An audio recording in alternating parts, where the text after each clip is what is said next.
Oh, where to even begin? Well, where we left off last time, we were in. I'm guessing we were in the dimension of law, or what we think at least is the dimension of law. We walked up towards what we saw was a cataphract, and underneath was some kind of an ox guardian guarding it for all this time. We weren't able to talk our way in, so we had to fight him. Upon entering, we encountered many puzzles. One including a game of light and shadow with dancers. The next probably took us the longest, had to do with liquids in a prism color format, and oh boy, did that just go well. Yep. Let's see. Gorky is depressed and crying sunlight tears. Oh yeah, I forgot about that. Drake Yep. became a spaghetti slender man halfling. And Ed Rufus had a baby. Yeah. that was the most funniest one. You know, like yeah. We have addition to our team. Yeah. Exactly. Yeah, and then sadly, we didn't play last week. Eugene, thanks a lot for the suggestion. It works really great. Seems like so far, and it's open source too. So, using Mhm. Ingrok is the name of it, and it seems to work really well. So, looks like you guys are in the VTT. Everything working okay? Yeah.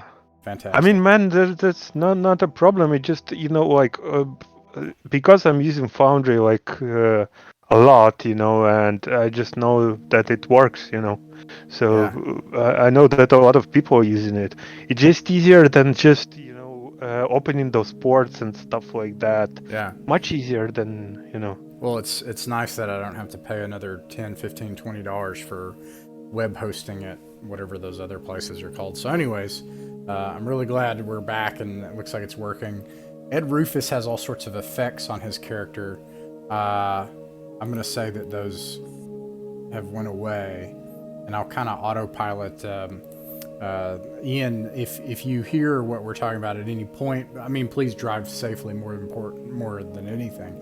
But if you ever want to hop in, by all means, feel free. Otherwise, for Ed Rufus and for your character's not for Ed Rufus and for Euless, we'll just have them on autopilot and kind of keep going until you guys can. All right, I got rid of all of Ed Rufus's condition states, and you all just left a room that where Ed Rufus had a baby, and you notice as soon as you leave the room and you come back, all of a sudden you hear like a giggling noise as there's this little baby, but now running around and obviously much larger than it was before.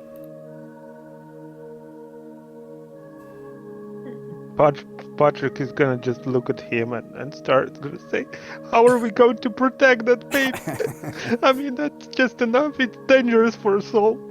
But now we have a baby with us. It starts playing peekaboo behind Ed Rufus, who's still shaking and kind of out of his mind.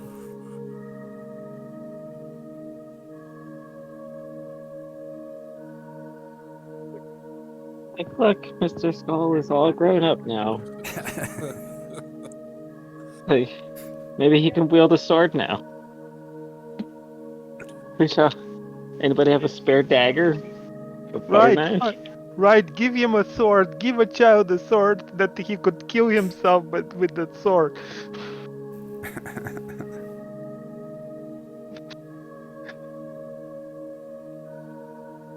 And you see, Patrick is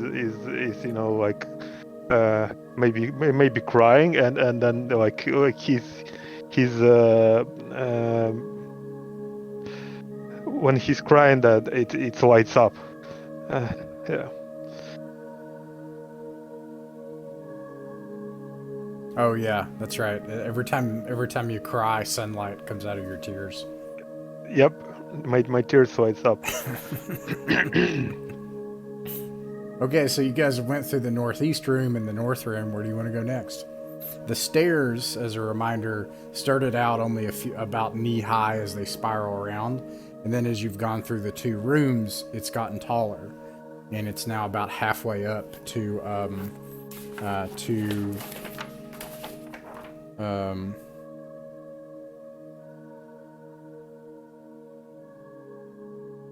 I guess. There's a sea of celestial light about 100 feet ahead, so the stairs have spiraled up about 50 feet. Yeah, I guess we should go to the northwest now. Here. Northwest? Okay. Let's see here. I will drag you all over there.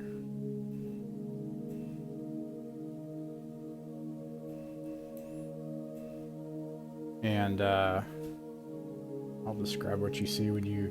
the door opens the same as the other doors. As soon as you push on it, it simply... you disappear into some other place. And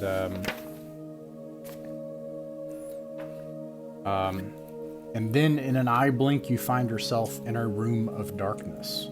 A column of light illuminates a single object. A chest-sized, cradle-shaped container of glass. In the bed of this cradle is a small portion of some lumpy material. The substance is gray and lifeless, but tiny motes of light sparkle within it. A voice speaks in the darkness, old and severe, and speaks in whatever language you knew at birth. At the beginning of time, the gods brought life to the world. Behold, the very last piece of divine matter, for which the Eternals wrought all of creation. Embrace your inner divine spark. Walk in the footsteps of gods. Await the end of their creation within these walls.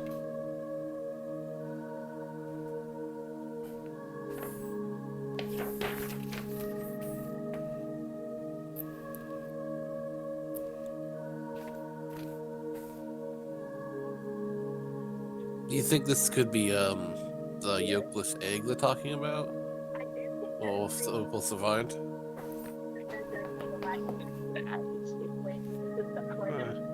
I mean, it certainly doesn't look like egg to me, at least. It doesn't look like egg, but the way they were talking about it, you know.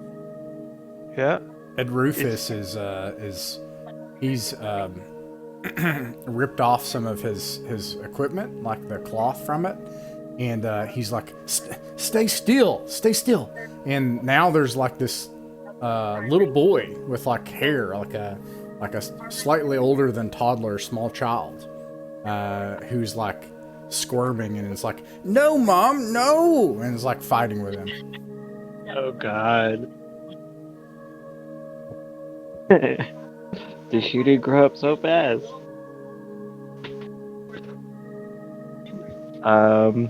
Break is gonna go put a hand in this oozing gray celestial matter.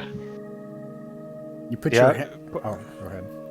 Sorry, but we're gonna see you approaching that.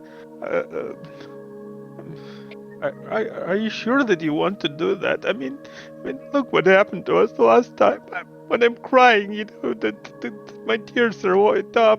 Same thing when I'm sweating as well. You look like a, I don't know, like a spaghetti man or something like that. And then Rufus had a child. I mean, nothing could be worse than being a spaghetti man. So, who knows? Plus, it said to walk in the footsteps of the gods. So maybe we gotta use this to walk in their footsteps.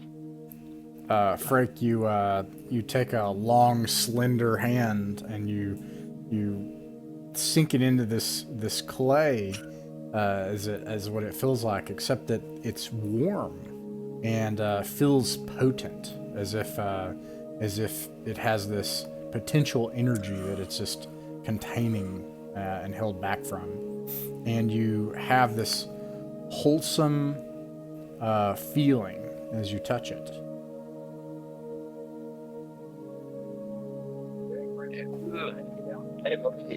We should all try and feel this, guys. Feels great. Doesn't feel like sunlight tears. This is clay, huh? Yeah. Or it feels like clay, anyway. I'm going to. Hans is going to go and see if he can snag off a little tiny bit of it. All right, you do that. It seems to work. What do you do with the tiny bit that you have? I'm gonna make a rudimentary, like, this little bird out of it. All right. What is your background career? I'm a smuggler. A smuggler. Very well. Okay, make a. You can choose to make either an agility or an intelligence check. That is going to be an agility check. All right. Okay, 1 second here.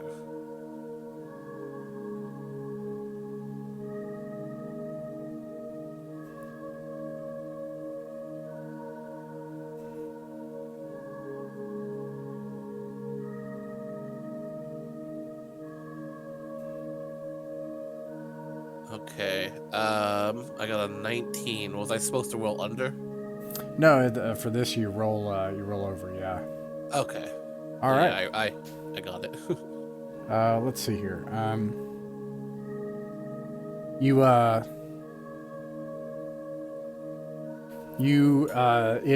form it into a little bird. You guys see this little bird, and it looks pretty good. And then it starts to move, and it flies up into the light, and you hear the same voice, and it says, "You have now acted as the very gods themselves." And then it teleports you back into the previous room, and the stairs just go about 75 feet up now, getting a lot closer to the light. Huh. That's a lot simpler than I thought it would be. Well, yeah. That was actually uneventful. I thought something horrible was gonna happen to us, but You're just hoping for another baby to be had, weren't you? At this point, you can hear somebody, and they're like, "Yeah, Dad. Why didn't you think of that? Why do you always make everything so complicated, Dad? You're always talking about your religious crap and everything." And you, Ed Rufus looks embarrassed, and he's like, "Let's not talk about this right now, Mr. Skull." And yeah. Anyways, they start fighting. yeah, he's a teenager now. Yeah. Yeah, preteen. Yeah. Yeah. Yeah, Patrick, I'm feeling disappointed even. You know.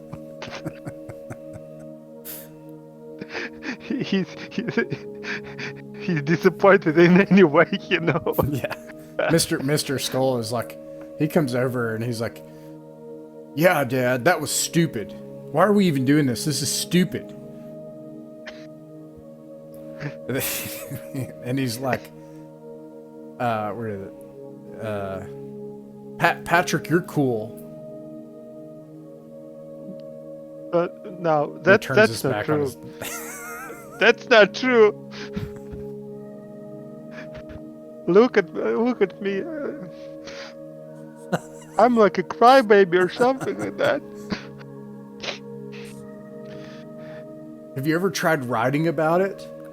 I write about my feelings. Where did you learn to read and write? Yeah. For that matter? Definitely not from my dad. entrance.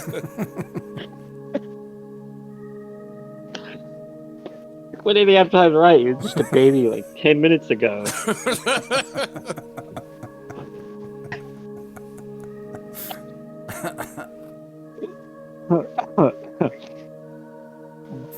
Anyway, should we go somewhere else where something horrible can happen to us as well? Yeah, I think we should move on with our quest before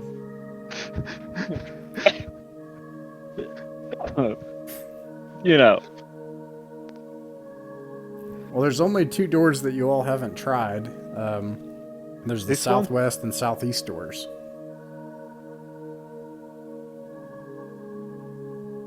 And just for Glenn's sake, this is a pentagonal chamber with the base of the pentagon on the north end of it. It's got 5 walls.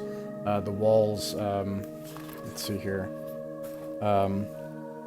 Soft silvery light is coming from an unseen source, bathing the room in artificial moonlight. The whole room is fashioned from pink marble, veined with white striations that glitter in a mystical glow. And far up above you, now just 25 feet from these spiraling stairs, is this bright light up at the top of the chamber, about 100 feet up. You've got a door on each wall of the 5 walls.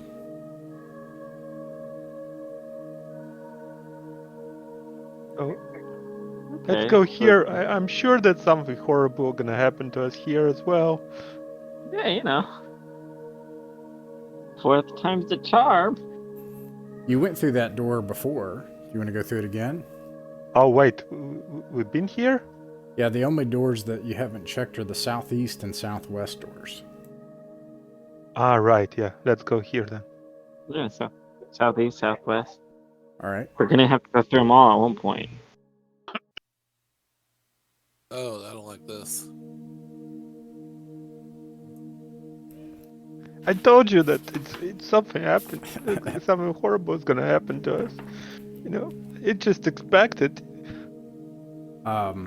Before you, actually, let me move that up. Before you stands a balance scale of immense construction.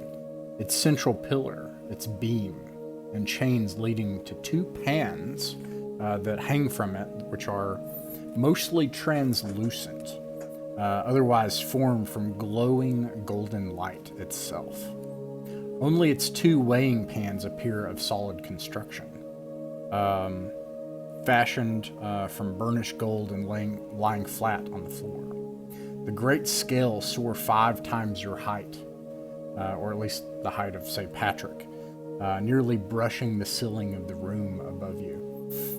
35 feet above the rightmost weighing pan is an azure key, the size of a wand.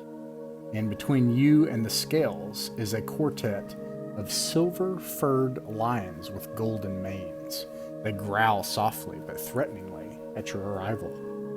And, let's see here. Just to make sure.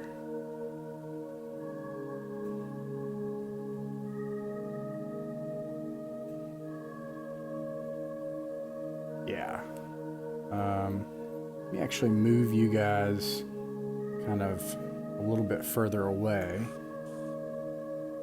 and put you closer together. And I'll just say that the group icon is Mr. Skull. And then you have 4 of these around the room.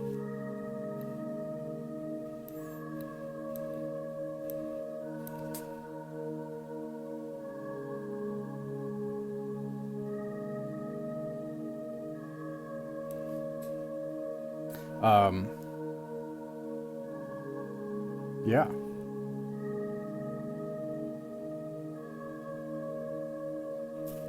This is, this is interesting.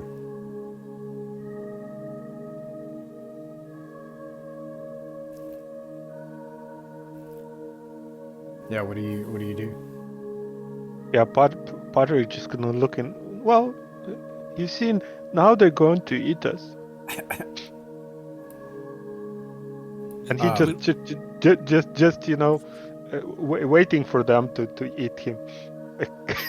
At this point, you see a handsome young man in the room with you, clothes made just from scraps of clothing, and that have been torn off and used to create primitive clothes.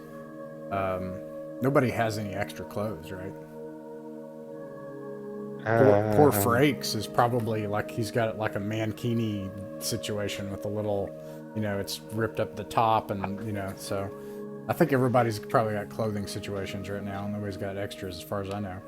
But yeah, Mr. Skull, he's like, he's right now, he's an NPC right now. Oh yeah, he's like, oh no. I didn't want to go like this.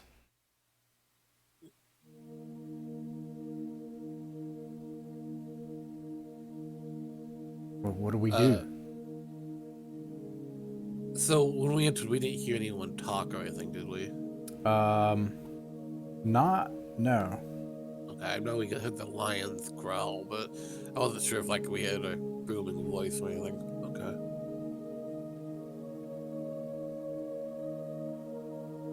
Potter gonna come to one line and just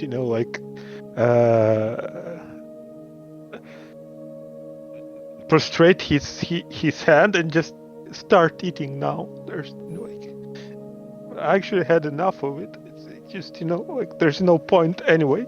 We're gonna die here. Oh, What did you say you do with the lion?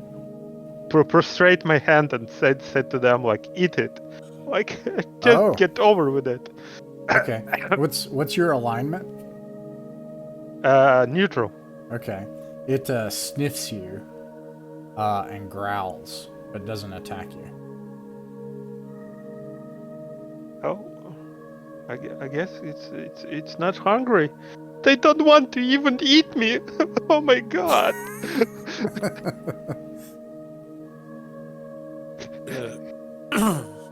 I mean, why don't we so this is a place of law. Why don't we have someone maybe, because animals know how to judge character. Why don't we have someone who might be more of a worshiper of law do that? Maybe win them over. Ed Rufus, he says, well, I haven't been a great parent these past 30 minutes, but I'll try.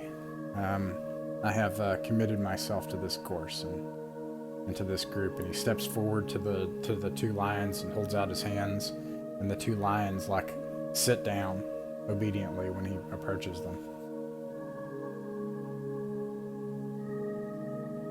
And then he looks back at everybody else. You see, they don't even want to eat you as well.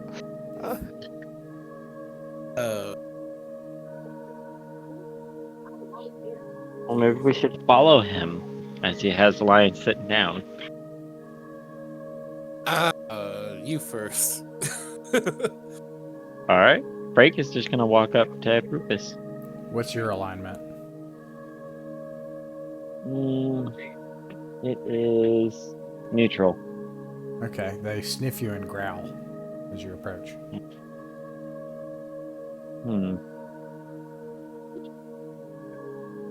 Hans is staying way at the back.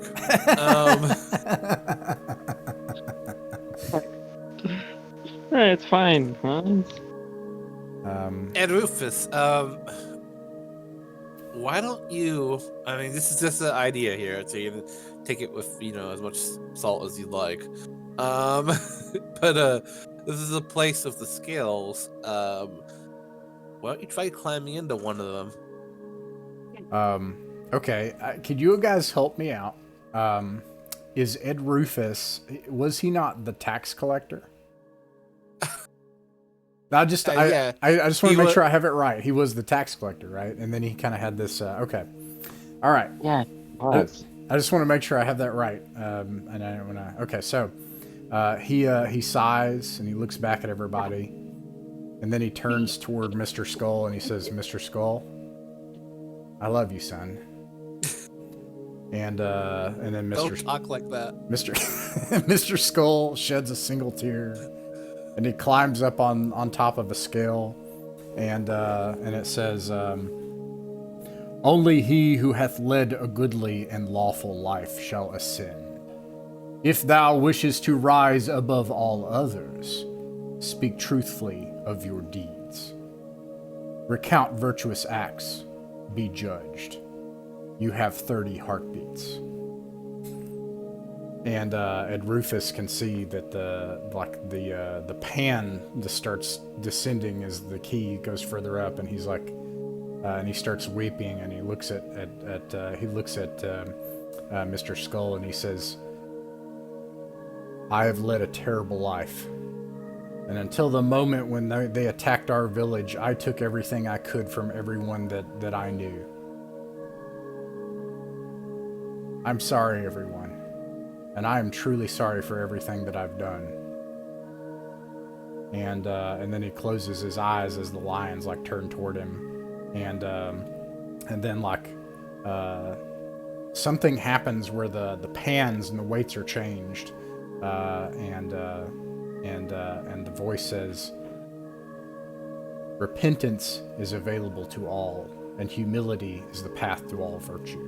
And the scale rises up until he grasps the key, and he looks at it with a confused look. As Ed Rufus comes to terms with his past life.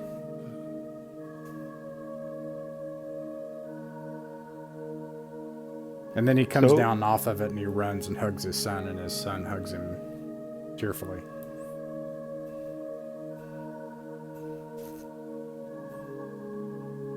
I pat Ed Rufus on the back and be like, "Good job, man. I don't think I could have managed that in 30 seconds." Yeah. Patrick just gonna look at him like, I was pretty sure that you're gonna die.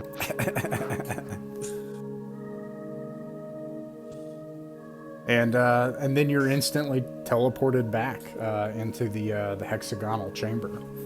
Only one door remains. Except for me and Frake, it looks like. Oh, did I not get you guys? Oh, yeah. What the?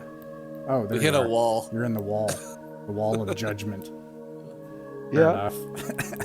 It's good that I didn't go, and Patrick is gonna say that's gonna continue. It's good that I didn't go on that scale. I'm just, I'm a horrible person. I stole the last things from my mother, and well, she was a horrible person, but still, I think I would definitely die. The stairs also begin to, you see them appear just shy, some 10 or 15 feet, a long leap from the bright light at the top of the chamber. Oh, there's no point, and Patrick is gonna look at there is no point waiting for a doom, just let's get on with it, and gonna go like to the other door. I think here, yeah? We have to go. Alright. I must have zoned out. When did you go such a downer, man? I put you guys together and then move you over there. It's because I drank a certain drink. Yeah, and now when he cries, his tears have sunlight that pour out of them too. Yeah. So that's just the.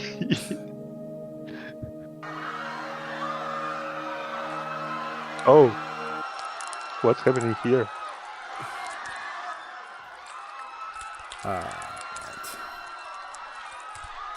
Scale not applicable. Metaphysical trial with distance is meaningless. That actually appears in the air. Let's see here.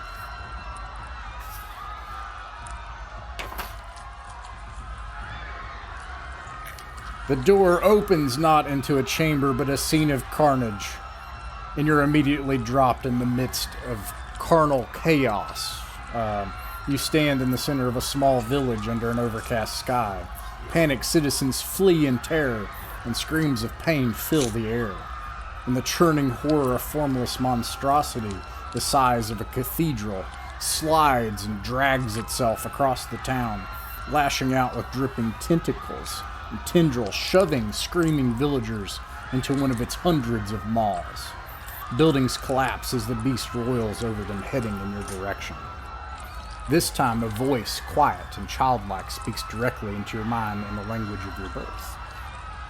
From mighty heroes to simple goodwife, those who walk the path of righteousness must give of themselves at times for another's salvation, pay the price with body, talent, art, and sometimes with their lives. And at this, Mr. Skull takes, how many blades do you have, Patrick? Or not Patrick, Frank. I have 2 daggers, so I can give him one. He takes one of the daggers off of you and stands in front of you, Rufus, and he says, "Stay back, Dad." Now a fully grown man. Patrick gonna just... Well, I told you that that's what's gonna happen to us, like some kind of monstrosity gonna just eat us, like, so I just can't take it anymore, and he's gonna take his might as well just die as a hero or something like that, and he's gonna take his spear and just gonna, like, heroically just, rush to fight that monster. Alright, you run ahead of everybody else with your spear? Yeah. The monster, this entire cathedral-sized monster takes a moment away from grabbing all the other people in town, and it leers down over you as its maw starts to close in on top of Patrick. And you hear a childlike voice in your mind say, "And you would do this of your own free will?" Well, like, there is no point anyway, so might as well just do something. I don't know if it's gonna even matter, but, well, yes. Patrick, you can roll for initiative. You have to beat a... oh my god. So it's a reflex roll, yeah? Okay.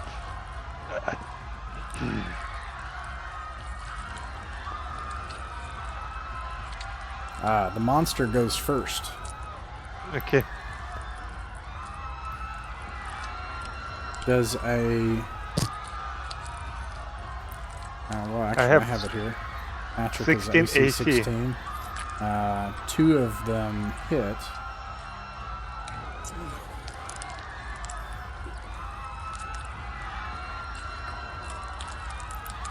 How much damage? Ooh. Yeah, that kills me. Oh, really? At your level? Yeah, I have 6. Oh, yeah, you guys are level 1 right now. Yeah. And so you see this thing just, like, chomp down on Patrick and just swallow him whole. But as it grabs hold of Patrick, and you can see Patrick just a foot, like as it rears up with its mouth and starts to swallow Patrick, and you can see its whole mass kind of digest Patrick. It shudders, and then the whole thing explodes into a steaming pile of goo, showering the village. And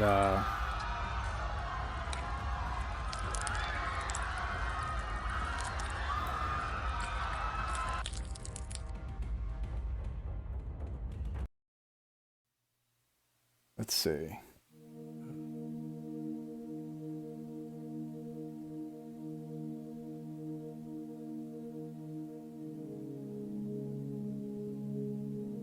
Am I dead?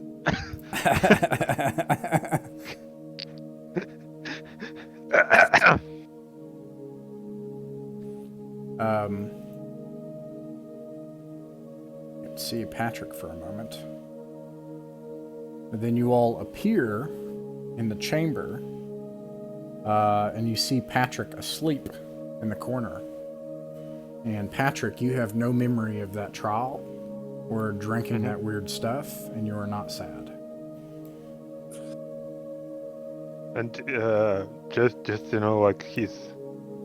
Do I wake up or I'm just sleeping or no? And I know. It's up to them if they want to wake you up. Okay. I'm gonna like poke at him with my foot. Hey, are you okay? Wake up. And then you wake up. Yeah, and Patrick go. What happened? What am I doing here? What am I doing here? You got 8. What are you talking about? Oh, the big monster, and you were crying, and you ran towards it, and it ate you. No, I was not crying. That's just nonsense. There were a That's lot just- of tears, and they were very bright. No, what are you talking about? It's just, I'm not such like kind of pussy or something like that. Just, stop talking nonsense. At that, Hans just shrugs. you see a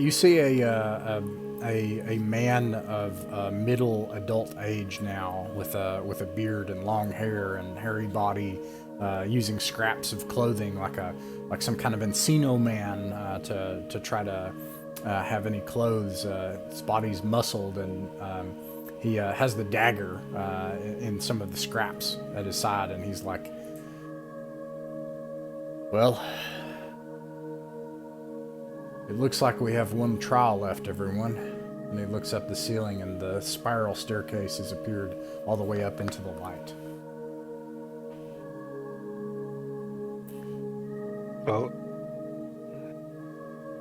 Well, just let's go then. There's no point waiting here. It seems like we managed to go past all those trials, so let's continue. Follow me, man. You say that to Mr. Skull? Yeah. He says, "Absolutely. Thank you, Uncle Patrick." Thank you. For what? By the way, who are you? Do I remember that he was there? No. Yeah, you don't even okay. know who he is.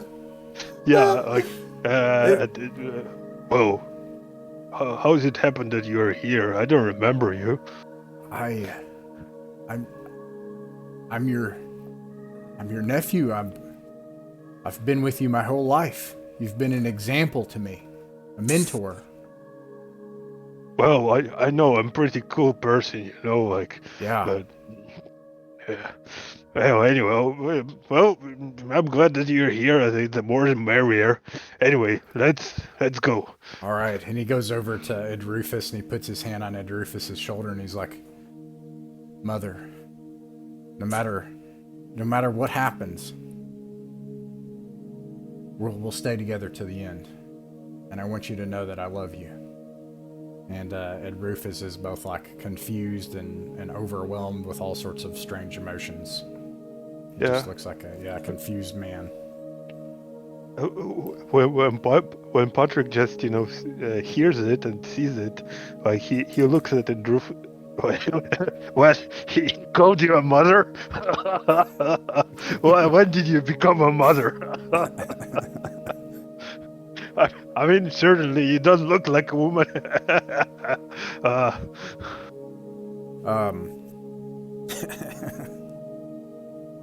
Let's see. Do you guys walk up the stairs? Yeah. All right. Oh, hey. Let me get your where's volume he up. at? Oh, he's sorry back. for being a bit late. Oh, no problem. Glad you made it safely. Hopefully you heard everything about this joyous adventure so far. Yeah, I've been listening. Just didn't realize it was Friday today. All right, I'm going to separate these out so that everybody can see and control them. And let's activate that.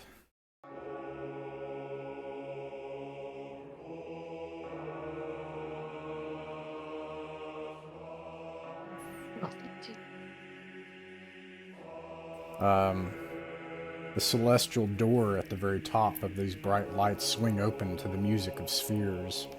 Dulcet tones of unearthly instruments announce your entrance, and the chamber before you is a massive dome fashioned from bright blue marble, flecked with spotless white.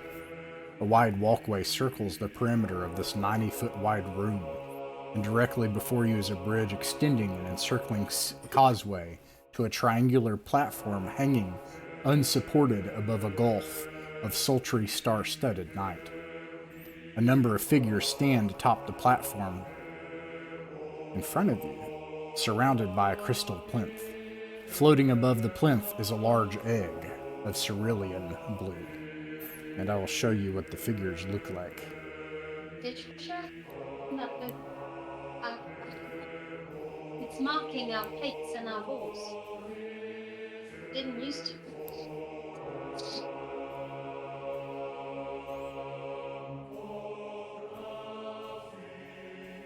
We think we're rocking the painting, right?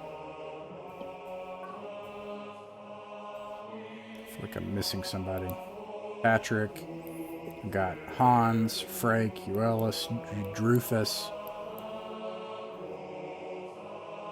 Missing somebody. Oh, we have more 1, 2, clones 3, 4. even. No, I'm not. That's it. 5 people, yeah. And then there's Mr. Skull. You see nearly an exact copy of yourself, except just slightly taller, slightly more muscled, much healthier. Those things that have been blemishes and scars that you've carried up until this point in your adult life are gone. Frake, you see someone who is a halfling, except just slightly taller than most halflings. And Rufus is himself in his prime, with no gut. And each of you see this more ideal version of yourself. A version of yourself that perhaps you could have been.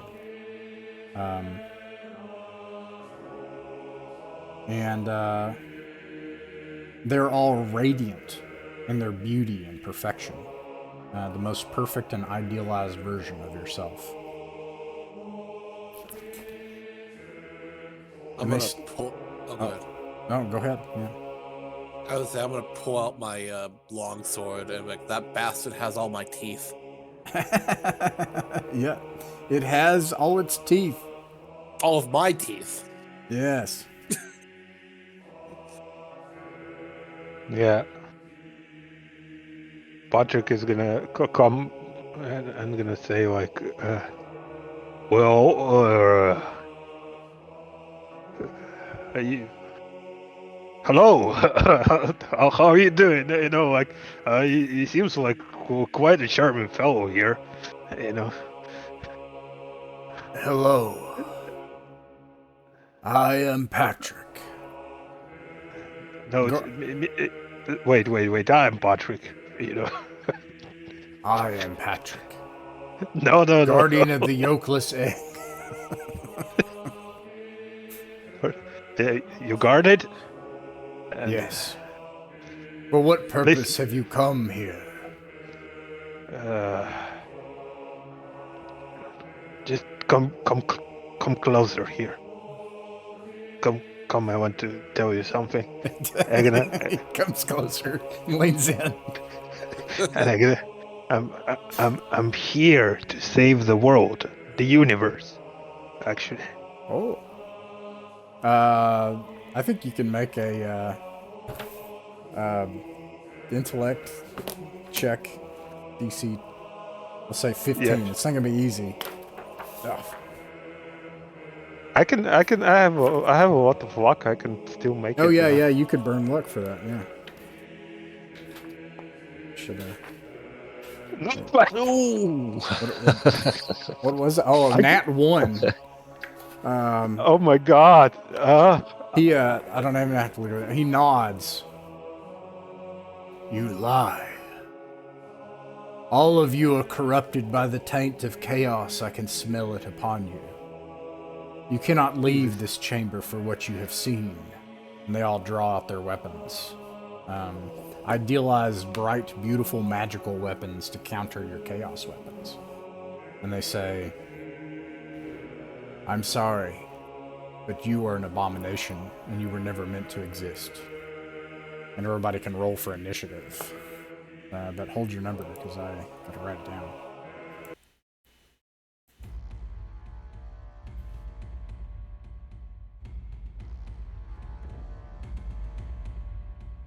Okay.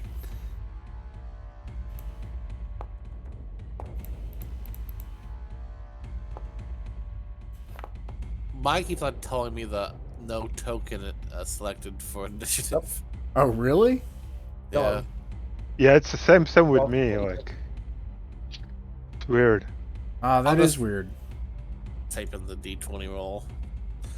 Wait, I would try it again. Nope. Weird.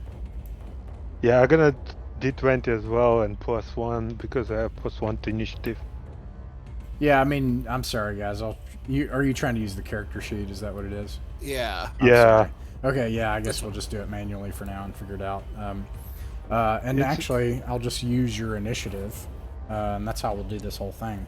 So I'll just take one initiative here. The last one I had was... Look at me! Look at me! Man, that may have been me rolling. Yeah, I think I was rolling for Patrick, and that's the reason it probably took that. But anyways, Mr. Skull Law got a 2, and Mr. Skull Chaos Weapons got a 2. So, what did you get, Eugene? 21. All right, Patrick got a 21, and that'll just be both Patrick's. We'll go back and forth. And then what about? Oh yeah, I also have to roll for Ed Rufus. Oof, Ed Rufus got a 4. Okay, and then what about Euelis? I think I got a 21. Nice. Okay, Euelis got a 21. I think Patrick probably has a higher dex. I don't know. But either way. And then Frake.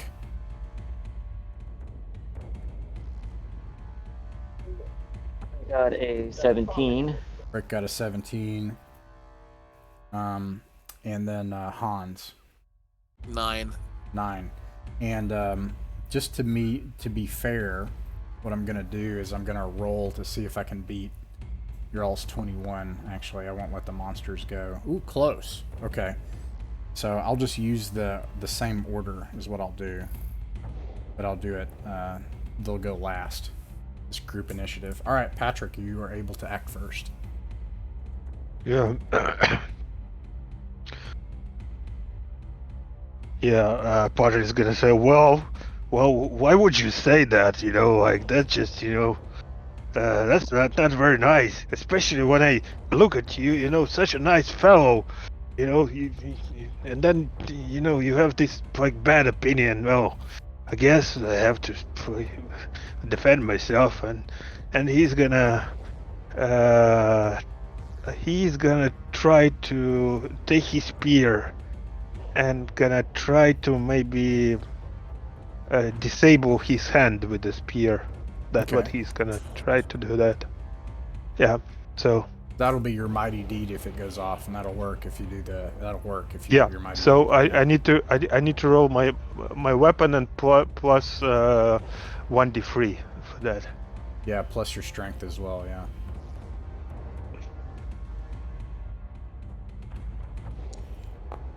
And at level 1, I think you have a lucky weapon also, if you have a luck modifier. Yeah, now let me see. They're gonna roll 1d3. Got a spear to armor class 12. Nope, it's only 13. Okay. Let's see, and it says you did.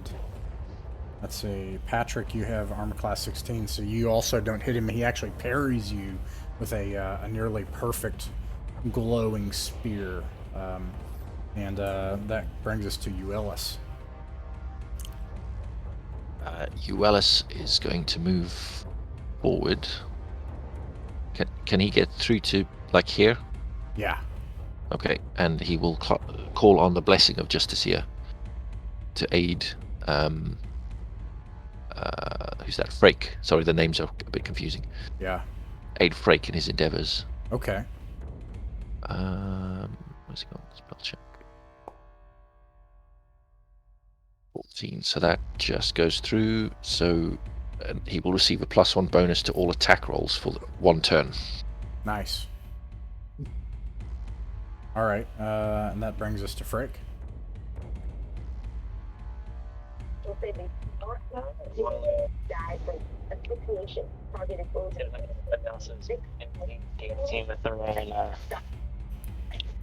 Copies, so I guess Frake is gonna go after Frake.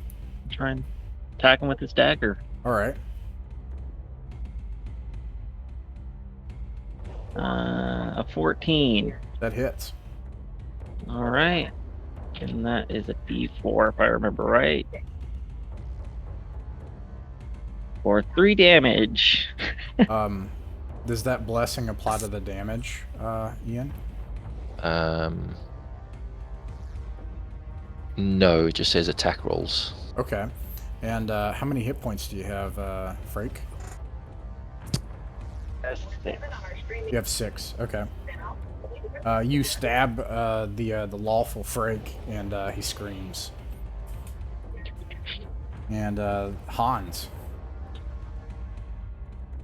I'm going to like swing at my doppelganger, and I'm gonna be like, "Take this, you handsome thief, you."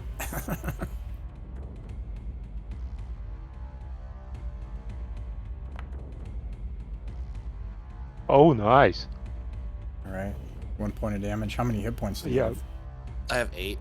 8. Okay. You nick some blood as he barely dodges out of the way. And Adrufus is also going to enter the fight. Let's see. Seeing that everyone else is kind of being honorable, he will do the same thing, and he'll line up against Adrufus. He's actually going to try to knock Adrufus off. Yeah. So I'm going to do a contested check, which he is going to fail. And that's his turn. And then Mr. Skull sees his dad doing that. He's going to try to do the same thing.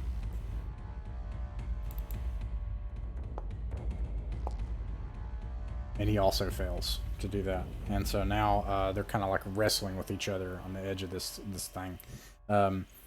Patrick is going to try to attack Patrick back. What's your to hit bonus? He misses. It doesn't matter. Yeah, 16. All right, Uellis. Let's say Uellis. What's your attack bonus? 2. 2. Okay. So 13 plus 2 is 15. You have an armor class of 17, and let's see, 19.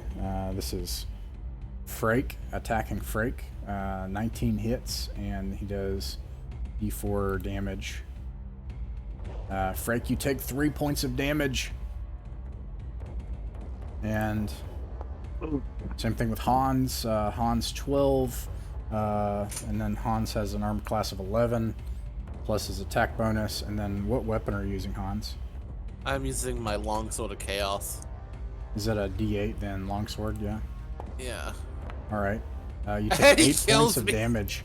He slides his weapon of law into your gut, and you actually see like you see Hans just like gurgle, and then like he slides Hans off, and Hans, you just fall into this like never-ending stellar space beneath as your eyesight starts to blink out. As I go out, I'm like gurgling, "I want my teeth back."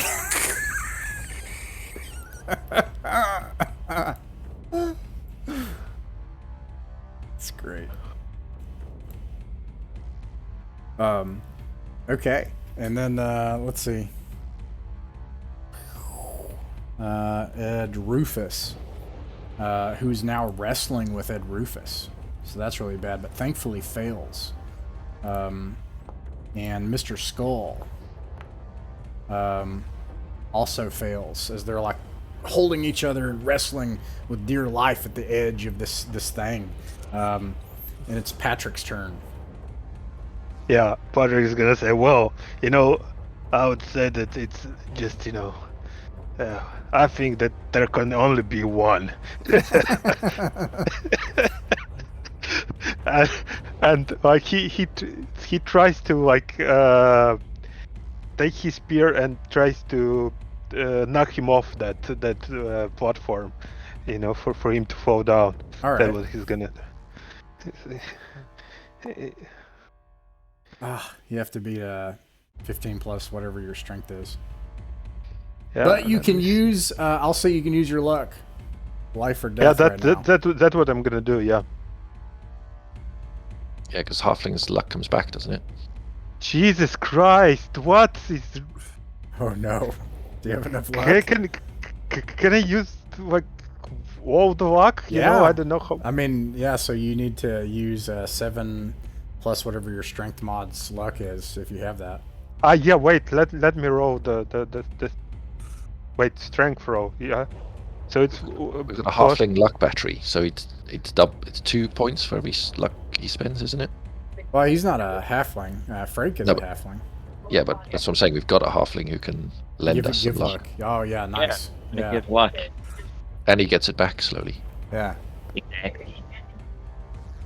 So at least it's 9. So I need to use what? I need to 16. Yeah. How much? Or 15 is enough. So what's your strength modifier? +1. +1. Okay, so you need to 2 plus 5 is 7. You need 8 points of luck. Okay, I'm gonna use 8 points of luck. And then, Frick, do you want to give any of your luck, lucky halfling, luck off? Yeah, I'll give him any amount of luck that he needs. Oh, really? You might need it Yeah. too. Don't worry. Frank will go out fighting if he has to. You're going to give him 8 points of luck? I'll give him 8 points of luck. Alright, there you go. You don't have to spend any luck your halfling gave you. Halfling only has to spend 4 as well. Nice. Yeah, so then it's only 4. Yeah, very nice. So I get all the luck, yeah? Okay, so I drop him down into the abyss, like black abyss. You know, like, that's... You know, I told you there can only be one.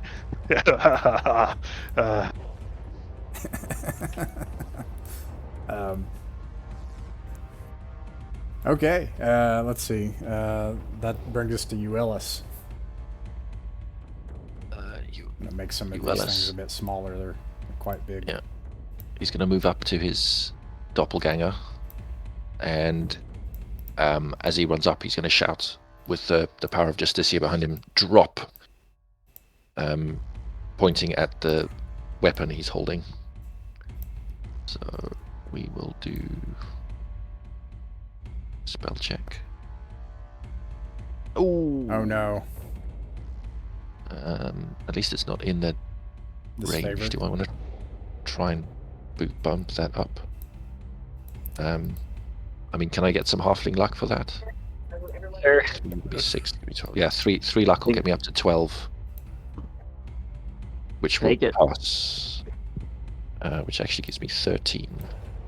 So, yeah, I can speak a word of command. Oh, it gets a save as well. Okay. Yeah, so it's got to make a save. All right. I don't think that passes, does it? Anyways, an 8. No, I had 13. Yeah. All right. So, and who is it that's dropping their weapon? The other Uellis. Yeah. All right. The other Uellis drops their weapon Oh, for that. actually, because I didn't take one of the chaos weapons. Has he got a a law weapon? He does have a law weapon. Yes. Okay, yeah, I'll keep that going then. Keep the same target. All right, so he drops his weapon. All right. And, all right, that brings us to Frake. I think Frake and Frake are fighting. Yeah, it's a Frake on Frake thing. Tall Frake versus little Frake at this point. Yeah, Frake is just gonna do the same thing. He's gonna try and stab Frake. All right, go for it. Switching to everybody one, so this is not so hard to read anymore. 13. 13. Let's see. 13, Frake. That hits. Good. My AC is only 10 if we're exact copies. Yeah. And that's 4 points of damage. Describe how you kill Frake. Tall Frake is, seeing that one of his comrades has fallen with his rage, he picks little Frake up with one hand and stabs him through the chest with his dagger. Saying, if this is what law gets us, then law is no better than chaos. Oh man, deep thoughts. Okay. Jack Handy. Let's see. We've got so far. Other Frake is dead. Other Patrick is dead. And that's it, I think. And then our Hans is dead. So that puts it with Edrufus. Edrufus is fighting for his life against Edrufus. And wins. And throws Edrufus into the starlit void. Wait, no, I had that backwards. Crap, no, he did not. Oh god. That was his turn. X. And then Mr. Skull is doing that too. They're just doing the Kirk the lizard, like they're just like, pushing each other and shoving and grappling on the edge of this thing. Oh, okay, thank goodness. Although it's kind of cheating because the dice bumped, but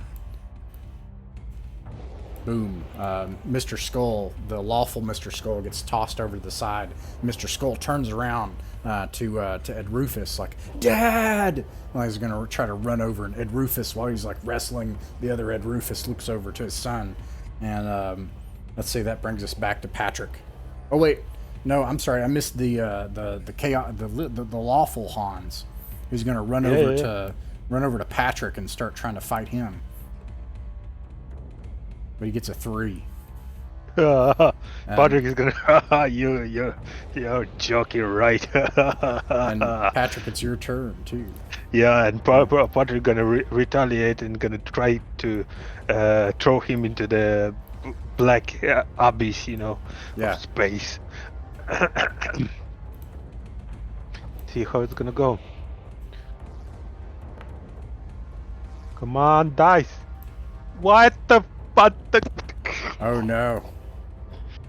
You know what? I'm gonna use I have luck, and I don't use it. Like, I have 11 luck so far, so... I don't think... How much? So, I don't think you can actually add luck to an attack roll. I can't? Okay. Anyway, I have to roll 1d3 anyway, so... They're for skill checks. I did it for the grappling thing, but, Okay. Yeah. Pretty sure you can't do that with luck. I'll look it up, though. Go ahead. Well, actually, I'll look it up real quick, because this is a rather life or death situation. Yeah, it's 8 anyway, so I don't think it's a hit. Let's see.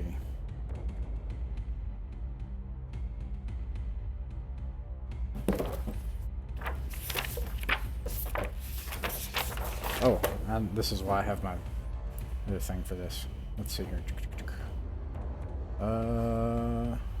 Nope, that's not what I want. Give me a second.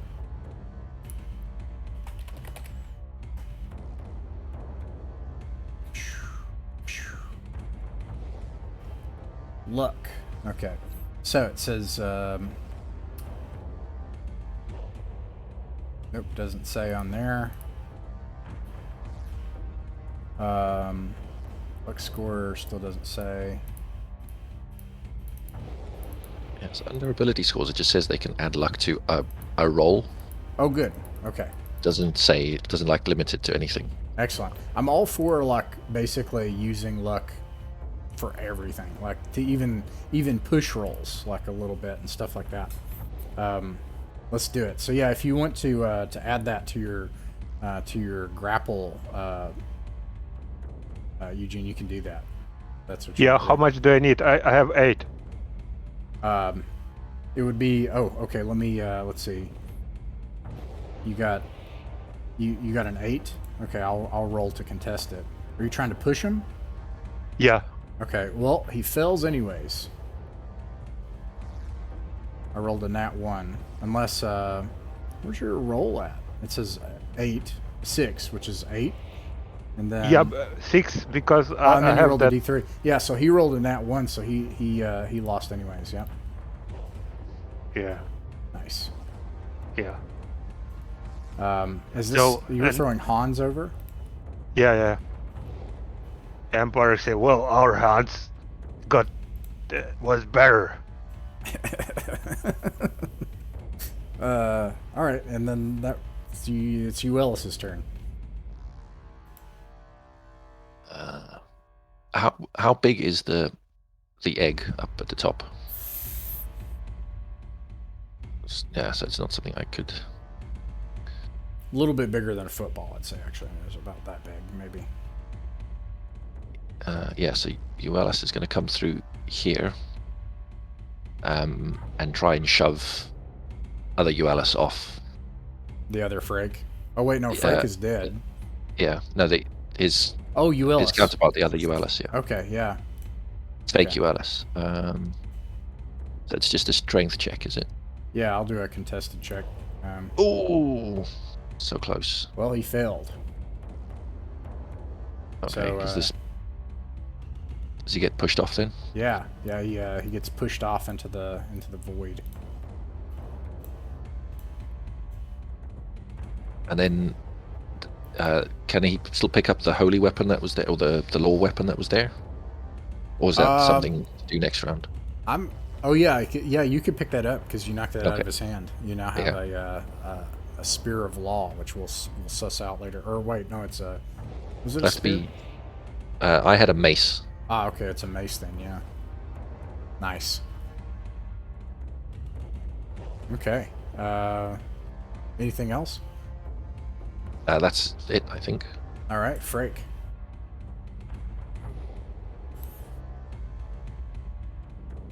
All right, so let's see who else. So Mr. Skull, Ed Rufus are still in battle. Is that right? The last lawful one is Ed Rufus. Okay. Well, Frank is gonna go assist with killing Ed Rufus. Okay. I don't know how he's gonna determine who's who at this point, but he's gonna go in stabbing and hope he hits the right one. Oh yeah. How? Oh well, you can tell. You can tell the difference because the other Ed Rufus is like immaculate and looks perfect and healthy and a little bit taller and everything. He just is a much prettier Ed Rufus. Has all his hair. So kill the pretty Ed Rufus. Yeah. Okay. All right, then that's what we're gonna do. We're gonna stab the pretty Ed Rufus. 17. That hits. All right. Come on. If with 4 damage. Okay. I don't know what Ed Rufus's hit points are, but I'll just give him the benefit of the doubt for both of them. A cleric has what? D6 hit points? Yeah, I think so. Yeah. So I'll say that, yeah, so you did 4 of 6. And that brings us to Ed Rufus, who's going to try to finish the job rather than continue to fight, and he does hit. I will also say that he has a mace, and he does just enough. And so you stab, and then the pretty Ed Rufus is like, ah!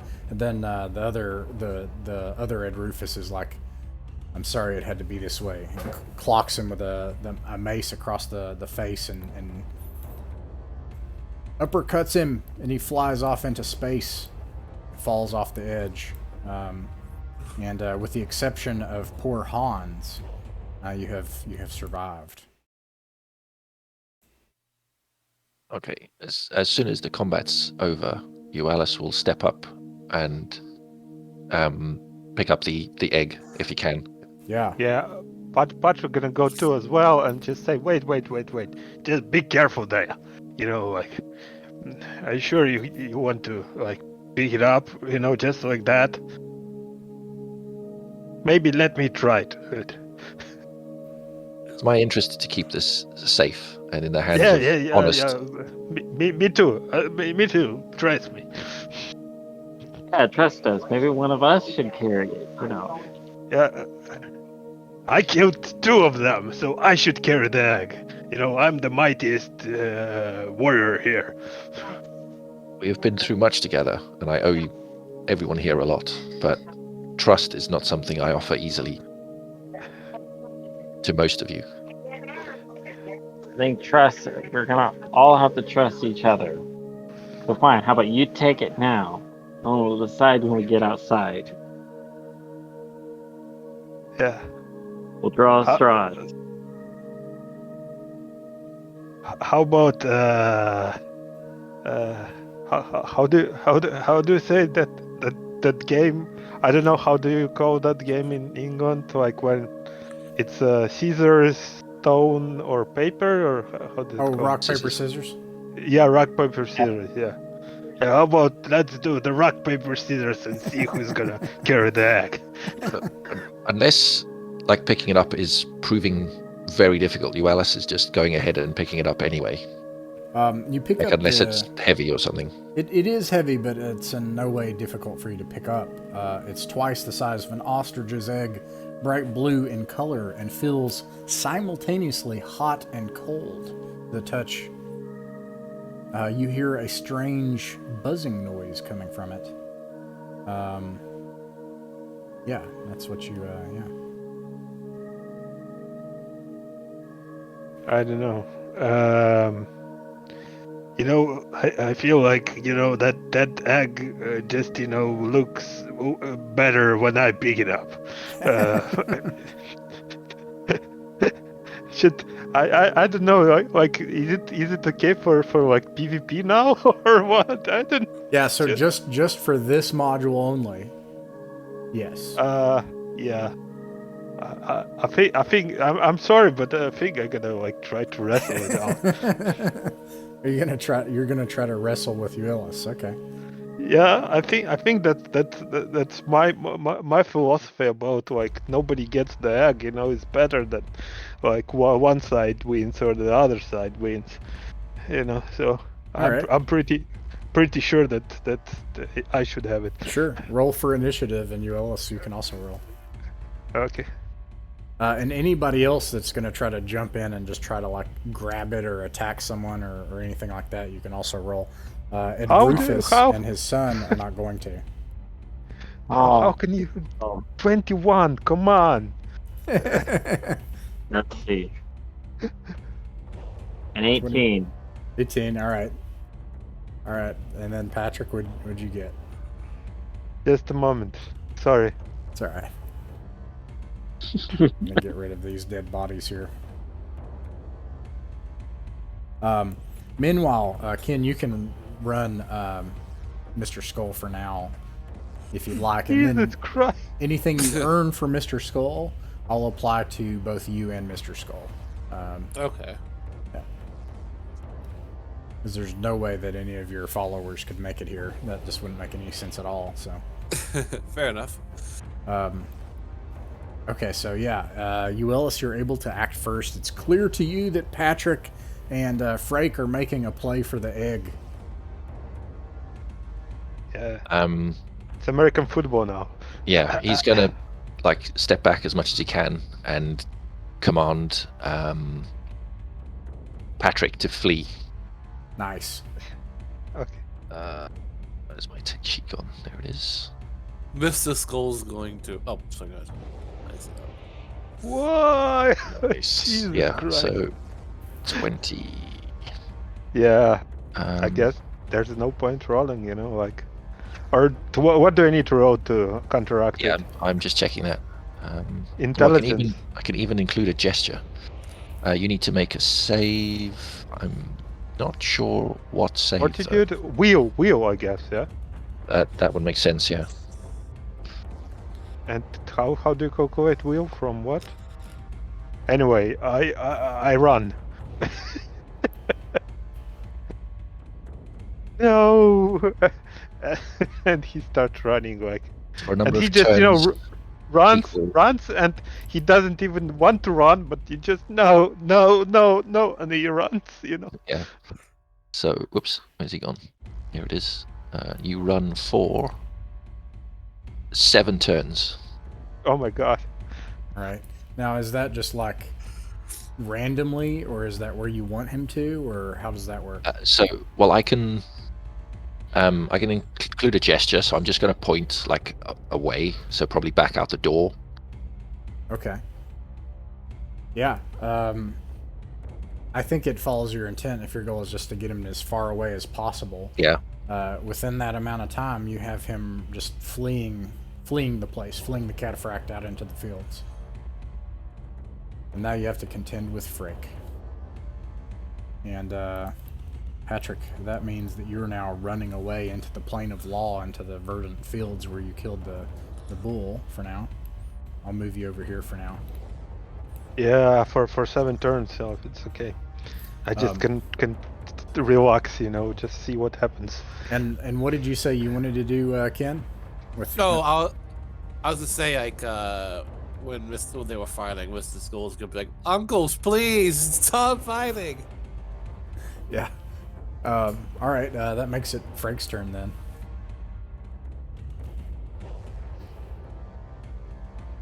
Frank is just gonna hold his hands up in peace and say, "Look, I just came here to stop Patrick. There's no need for us to fight. I would just say that we could just put it in the community bag and carry it along. If we have any quarrels over that." Well, you and I hope, have no quarrel. But I hope not. by removing this egg from this place, even no matter what we do, will significantly alter the fate of the universe. We don't know that. But certainly, an object of such power changing hands from law to chaos cannot be an indication of stability. Personally, I do not want to see it in the hands of chaos, but I also feel like we may not have a choice. But it is certainly something we need to consider deeply before committing. What were you saying, Glenn? You were kind of far away. I couldn't hear you. Who says we're gonna actually give it to the Lords of Chaos? They want this because it's extreme power. We could actually use this against them, possibly. Possibly. It's currently in the possession of law, and clearly not particularly well guarded. There should be much more powerful beings alert to this item's power and safety. And my intent is to bring those beings' attention back to their duty. Ed Rufus steps forward at that, and he says, Euelis, I'm with you. I agree. And he puts his hand on Frake's shoulder, or tries to, and just kind of pats his arm because he's this giant spaghetti man. And he's like, sorry, Frake, listen, I understand that they probably came and offered things, and I know that we stand to lose no matter what we do. To be honest with you, it's possible that that the Lords of Law they demand self-sacrifice of their followers. But if it's clear to me that if we give this egg to any one of the Lords of Chaos, it's really a question of whether or not we want to do something bigger than just ourselves. And I'm with you, Willis, and then he turns to Willis and he says, I know that we don't know for certain who Lixalia is, but I think we ought to take that chance. Agree. We have no other option at the moment. And he will, Alice will then ask Frake, was he approached with another offer by the Lords of Chaos? We're all approached. You sound far away from the speaker. Is that better? That's better. That's better. I'm saying, I believe Frank says, I believe we all were approached with an offer by the Lords of Chaos, possibly except for you two. But my only other question is, before I agree, is what if this is all just some kind of a test by these Lords of Chaos?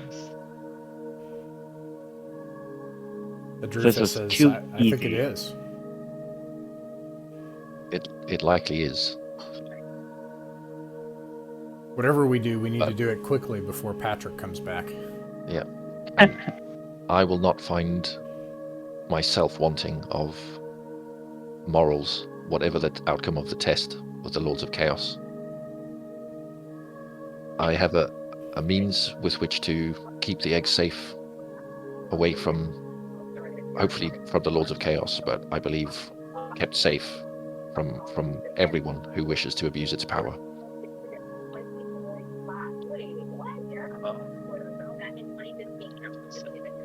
Sound far away again. I can't That's hear what you. you think, then I'll follow you whichever decision you decide to make. We should move quickly, Adrufa says. Yeah, what do you do? Well, we have no way of contacting any of the gods of law. So I think our best option is to return to the Court of Chaos and continue on our quest to have this yolkless egg placed somewhere safe. All right. I know that you have Lixalia's true name inside of you. Does speaking her name now doesn't do anything? Yeah, you seem unable to conjure it forward from here. It doesn't seem to do anything here. Yeah. Okay, so if you leave, I do want to give Patrick his chance. That basically, and this is what it is, that number of rounds. The flower is, it's not right next to the Cataphract. Patrick comes to, and he's going to have a chance to act in however he wants. But he's wandered off, and so you kind of form this triangle here. So I'm going to give Patrick a chance to act. I'm going to bring back Patrick. Yeah. Well, I'm not sure like how is it. Only very good roll is gonna. So I guess. Yeah, I mean the rolls could have gone either way, really. Yeah. So that doesn't mean like I already like stopped running away. Yeah. So you're so that's the problem is so they get out of the Cataphract and so they get down to where you killed the bull, and now they're kind of like you're equidistant at this point from the flower and from each other. You kind of form a triangle. So that seems fair to me with the amount that you could have fled in that amount of time, and then the time they talked and then left the Cataphract and came down and everything else. Yeah. Patrick is gonna be rushing into the. You don't understand what you're doing. Nobody needs to get that act. Not chaos, not law. Only the god of neutrality is supposed to get it. Otherwise, there will be no balance in the world. We seem to have a misunderstanding. I do not wish to give this egg to the Lords of Chaos. I wish to have it hidden away from anyone who would abuse its power. But you want to give it to the law. It's already with law. If they were prone to abuse it, they would have done so already. But they have clearly grown lax in their protection of it. If we were able to reach it so easily. I have a means to hide the egg from all who would abuse it. Law, What? chaos, and neutrality. What means do you have? I have a contact that will take the egg far from the courts of chaos and law and leave it under the protection of the scions, whose duty it has been for all of creation to guard it, but who have clearly grown lax in that duty. Wasn't it like wasn't she a she's the law? No? So this is Sorry, interesting, and maybe you can help me understand too. It sounds like Uellis is basically pitching Lixalia as the neutral option to say, well, the Lords of Law, I mean, it's here right now, and Lixalia should be trusted because this puts it out of everyone's hands and puts everybody back into the struggle, the eternal struggle. But Patrick, you don't know about Lixalia's deal at all. You don't even know. I don't think she even revealed herself at all. So now you have like another option. You have this agent supposedly of neutrality who says, "I'll take it," and then you have like according to Uellis at least some like fourth option, which is to say nobody. But anyways, that's what I'm hearing. Am I hearing that correctly? I don't know. Kind of what I'm aiming. Okay. Without just saying what, without just repeating the story so far. Yeah, okay, so the partner gonna say, well, everybody tries, to get it for himself. How about nobody gets it? It's the best options, and he's gonna try to snatch it. Okay, you're gonna run toward the egg? Yeah. Okay. And snatch it. So I think that's impossible to hide that. So Patrick's running towards you all. What do you all do? Uellis is going to command him to stop. All right. I will try that again.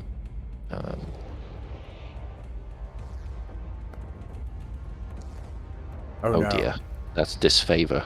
Oh dear. Yeah. So you want to roll on the table? Yeah. What's it, a D20 again? Yeah, I think it's just the table is just a. Yeah. Oh no, it's a D4 for every number on there, so it's 3D4. D4 is a D3, 2, 3. So what's that? 8, 10. At the next safe opportunity, the cleric must run a gauntlet comprised of the cleric's compatriots who strike at the cleric with fists or the flat of their weapons. You must run the gauntlet as many times as it takes to successfully reach the end. Okay, so this is a self-flagellation ritual that you have to request of your partners when you have a chance at the beginning of the next adventure. Yeah. In order to get back into your deity's favor. But in the meantime, I think you've lost your spellcasting power. I've lost that spell, yes. Oh, just that spell. Okay. I believe it's just that spell. I thought it was like they're done, like until you get back in their favor. I thought. Oh, I don't know. I mean, I know that goes up, but I'll check to be sure.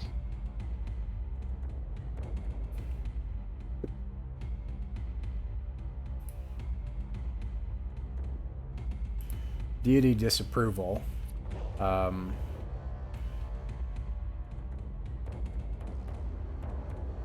Loses access. It's not really clear, is it? Interestingly.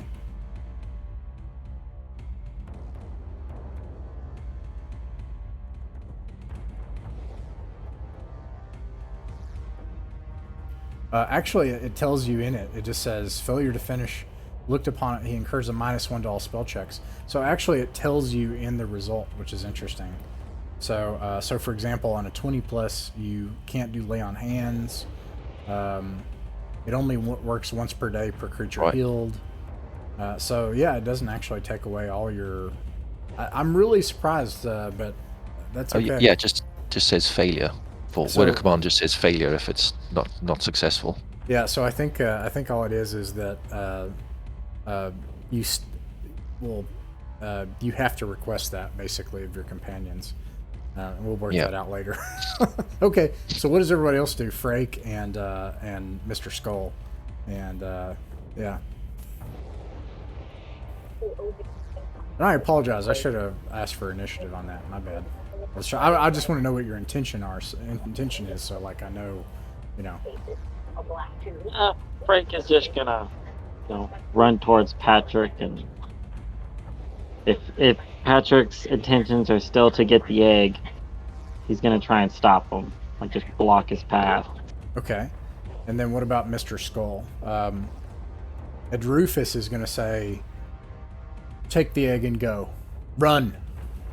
And then, yeah, actually, that's what Ed Rufus is going to say to Uellis. Okay. Yeah, I guess Uellis once it gets around to his turn, he will head off towards the weed that's growing. All right, and then Mr. Skull. I didn't realize I was on mute. No, Mr. Skull is going to try to stand in front of Patrick and just not like he doesn't want to hurt him, but he just doesn't want all the inter-party fight. He just wants all the inter-party fighting to stop. Okay, so it is turning into a football game, basically. So, or rugby, or American football, or whatever. Yep. So, Frake, Uellis is gonna be right here, and then you guys are gonna try to. It literally is like American football, like you're trying to get to the flower. So, what I'm gonna say is, all right. So Patrick, it's your turn. You see 3 people that are like trying to basically block as they're like running toward this flower. That's what they're trying to do. I gonna avoid them. Try to avoid them, like jump over them or something like that. Yeah. Okay. Maybe like take a spear, like put it in the ground and just jump over them, like Alright. that. I got that it's Frake, so it's going to be Frake that so you have to do a contested agility check versus Frake to like spin past and get past him and run. And Okay. that will at least put you next to Uellis, who will be able to act on the next turn. Sure. Yeah. Let's do the roll.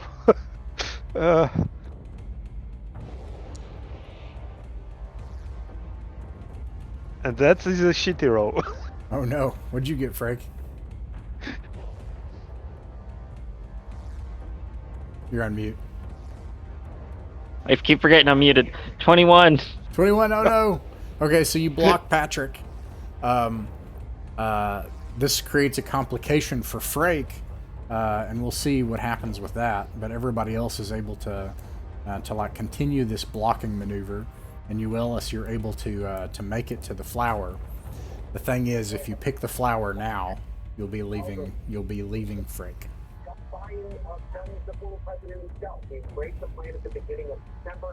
Just Frake. Just Frake. And is it, like, in terms of spacing, is it likely that I can wait until Frake is close enough? You can, but it Oh, gives Patrick. a chance for Patrick to be able to act.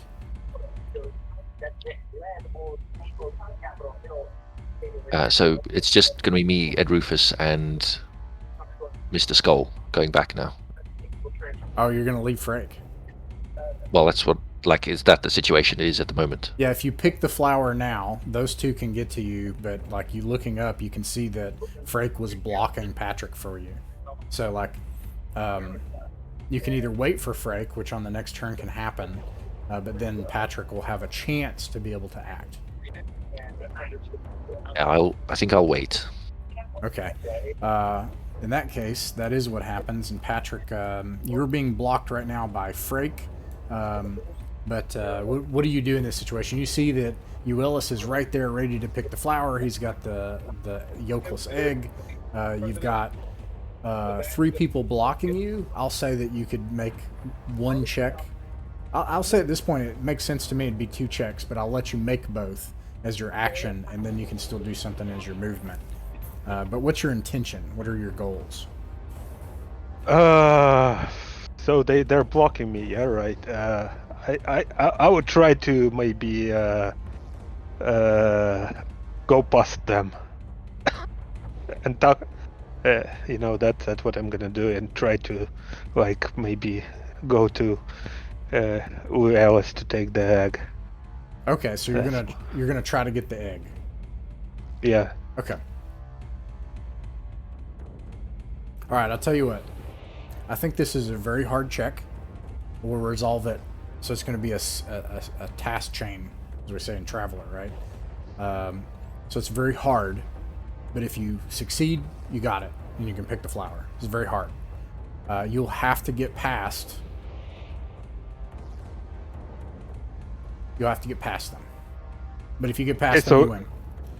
Okay, so agility or strength? Yeah, I'll say I think it's agility. And so everybody makes an agility check. Mr. Skull, Euelis, Ed Rufus, I'll make that right now. But if you're not able to stop him, he's gonna grab it and grab the flower. Okay, so we have 4. Let me see what's gonna happen. 15. What I'm rolling against. 16. Okay.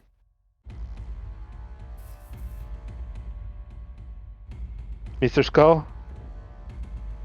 What do I roll for? Because I don't have a character sheet or anything. Oh, yeah, just roll agility and add +1. Okay. So, like, what is this? I mean, does he just have a 10 agility? I'll just give him a flat bonus. He's a young, strapping lad, so D20 +1. Okay. We're going to talk about Wizards of the Coast and Dungeons and Dragons and... Ooh, no. Yikes. Nope. Well, maybe. No. That's it. Oh, no. Okay. I lost. Okay, yeah, everybody blocked you, and they get the egg, and Euelis, you pick the flower, and you see everyone disappear.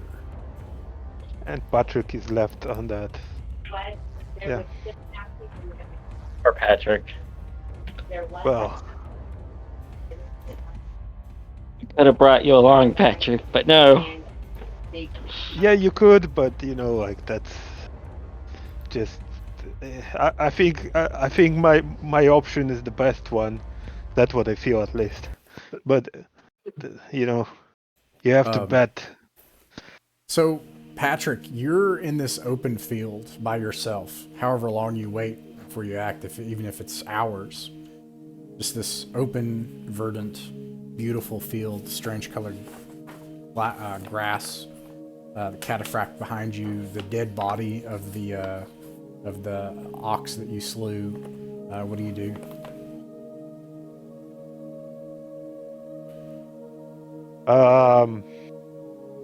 I guess he's gonna try to pray to the god of neutrality. Like, well, I did my best. Let's see what happens. Your prayers don't go answered for a very long time. So my question would be, do you persist in those prayers, like even if it takes years, or do you just like give up at some point? And you're like, all right, I think I'm gonna persist. Like I'm gonna try to survive. Maybe eat that bull or something like that. Yeah, you find ways to survive out here, and continue in prayer to neutrality for an unknown amount of time, but long enough for your fingernails to grow long and for your eyes to get kind of cloudy and milky and age to take over, and you start to ache. And eventually these 3 things show up here.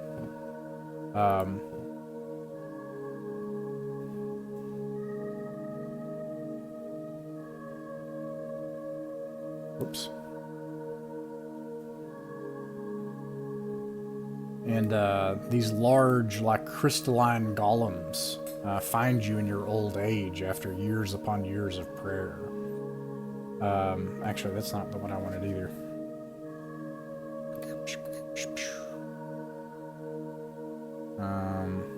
I don't think I put it on there. No, it is. Yeah, actually. It is those things. And,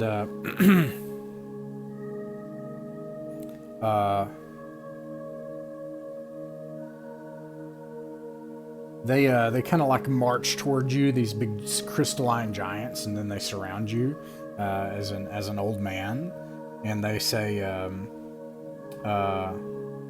"Why have you assaulted the Cataphract?" And these voices beam out from their mouths. You get the impression that it's not their voice. Well, at the time I was thinking that I might as well try to save the balance in the universe. I think it was a noble cause. You hear the childlike voice from the time when you sacrificed yourself, and it says, "I can see nobility in your soul. You were a pawn in something you did not understand. In the remaining time of your mortal life, you can still serve if you wish. And that nobility can grow even now in old age." I think it's better to spend my life doing something else than just being here all the time. There's nothing to do here, so I gladly accept your offer. And at that, I'm going to pause the scene in the alternate future with Patrick, and we'll go back over to see what happens with everybody else.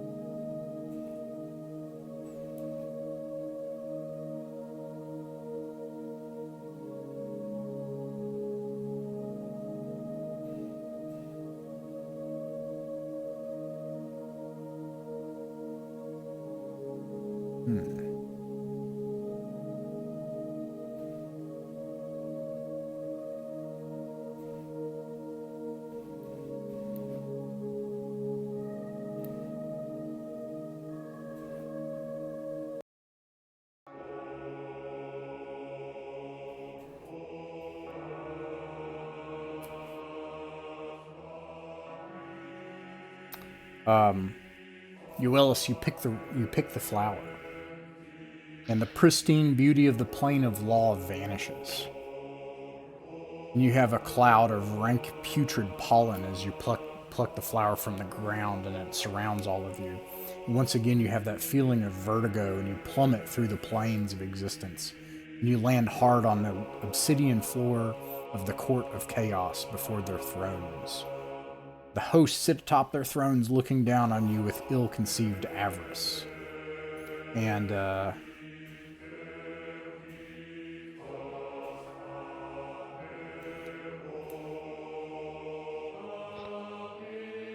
the hand-tentacled one, one of the hand-face tentacle things reaches out and points at you and says, "Do you have it?"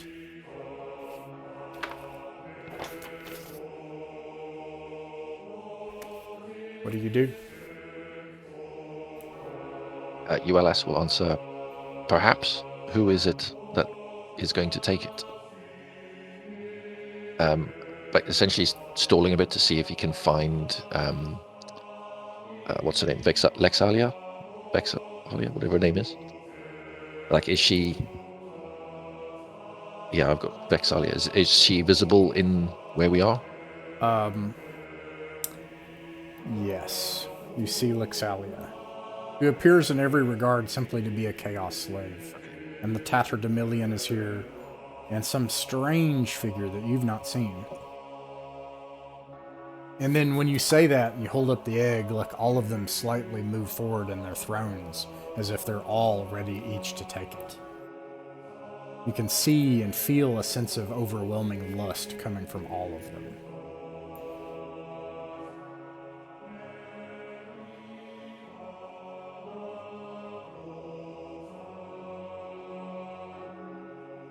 So, Alice will kind of look around at each of them and say, so which one of you is trusted by the others to keep this?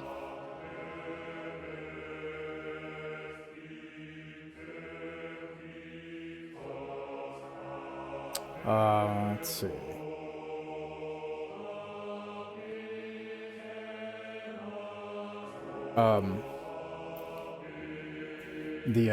The woman with the rotting skin, she says, "Be careful, mortal, that you would ask that a host of chaos come to you and not the other way around. You sit and stand beneath our thrones now, and you should bring it to one of us."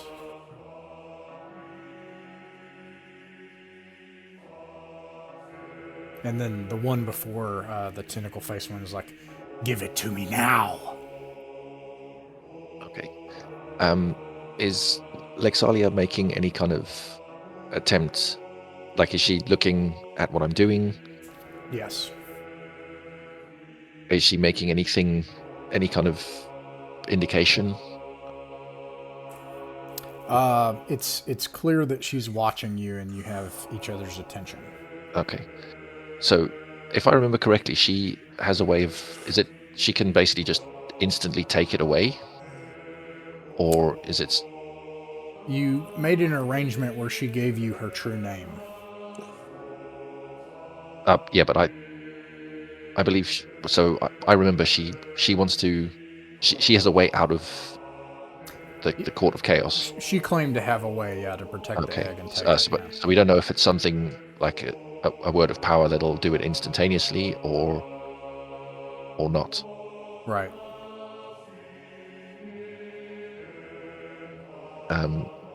So I will look at what's the name? Dali, and say, you asked me to make a choice among you, yet I have chosen and still maintain my loyalty to Justicia, who I do not see in this court. At the word Justicia itself, like you hear a cacophony of the tormented, the tide of screaming souls around you grow louder, almost as if they're in pain, and you hear like the gurgling of vomiting noises and grinding and screaming hatred from the one with 3 arms, and they react with an unearthly hatred and sickened response at the name.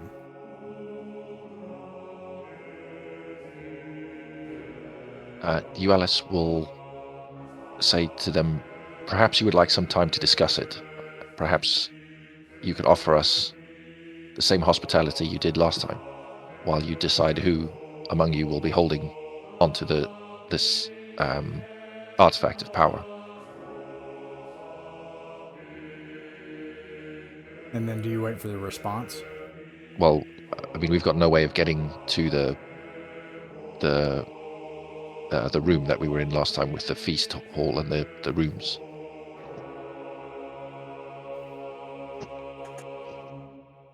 Okay. I think at the name of Justicia and then the insult. Actually, the first thing probably would happen is the Tatterdemillion would come forward, and he would be like, "My lords, I'm sure this is all a misunderstanding. Please give me the egg. You don't realize who you speak to." And for the first time, the Tatterdemillion has a serious look on his face.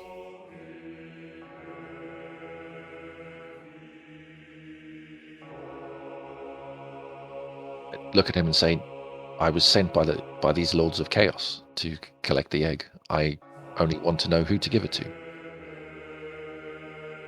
The Tatterdemillion, he smiles nervously, and then he holds out his hands. Are you a Lord of Chaos? I'm just a humble servant boy. Perhaps, and I am a humble servant as well, wishing for these great lords of ours to make a decision. And at that, like the one with the tentacled arm hand, the face hands, like points again and says, "Seize it now!" And let's see, demons pop into existence around you.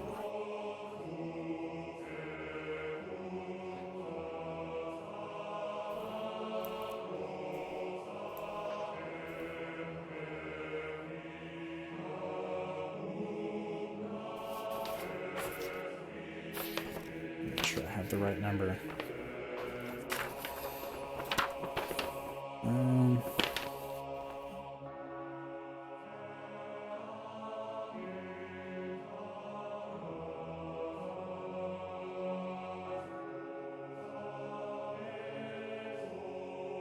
2, 3, 4, 5, 6 demons, and